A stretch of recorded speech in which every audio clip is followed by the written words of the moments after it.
Hi, this is AUNTY FLO, and this is my new fictitious story, and this one is called The Lonely Lady. This is a short story about a very lonely lady named Florida Hayes. She's 68 years old. All of her children are grown, and she's divorced. She sort of dreads meeting a new man, but yet she's almost always alone. And she's having a problem trying to decide whether she wants to get into a relationship and deal with the relationship type problems like stress, arguments, disagreements, and having to share everything with someone else, even if it's small things like decisions as to where to eat, where to vacation, etc. However, she has three adult children, a daughter and two sons, six grandsons. Two of them are adults, one granddaughter, one great granddaughter, and one great grandson. And none of them call her on a consistent basis. The grandchildren, the older ones, only contact her if she's promised them some money, clothes, video items, etc. It's very, very sad. She was never lonely until the last 5 years when she moved to a spot near her job, away from the people she normally hang out with.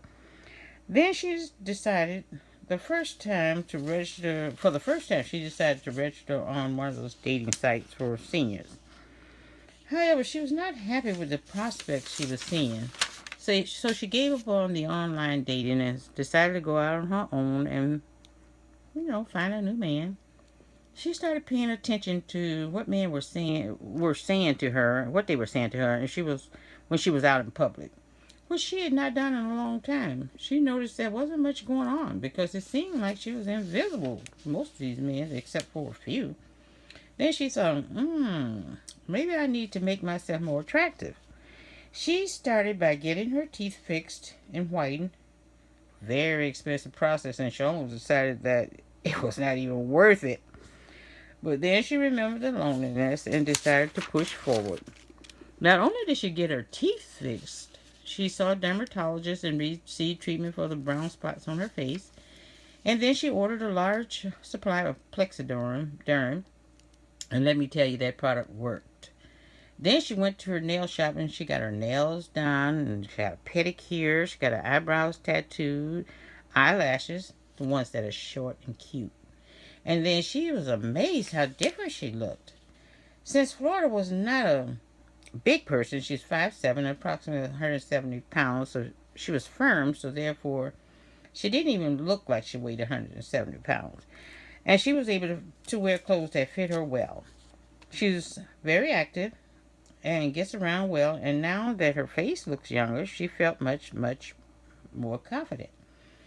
And guess what? Men started noticing her, and some started noticing, and some started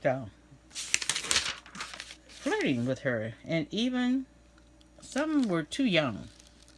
Florida does not like men that are either 5 years old or 5 years younger than her. She was really enjoying all the attention, though. Then finally, one day, she was headed into the bank, and this very attractive man in her age range flirted with her, and the rest is history. His name is Cleveland, and they became the best of friends. His wife had passed away 5 years ago, and he too was very, very lonely. Okay, also, not more than 6 months after that, they were talking about marriage. But guess what? As soon as she started dating Cleveland, all of a sudden her kids started inviting her to their events, and the grandchildren wanted to visit her all the time. Florida was thrilled about this, but soon noticed that it was interfering with her and Cleveland's time, and she thought to herself, no, no, no. I can't let this happen, because she remembered the loneliness before Cleveland. She worked out a schedule that her children and grandchildren had to abide by, and that did not interfere with her and Cleveland's relationship and their time. Cleveland and Florida later married, and the two of them enjoy the grandchildren, the children and the grandchildren. But they don't let them interfere with their relationship as far as them taking their vacations, because they go on a lot of cruises into other countries, camping, etc. They have not been lonely not one day since they met each other. Lesson learned. If you find happiness, value it and let nothing get in the way. Thank you.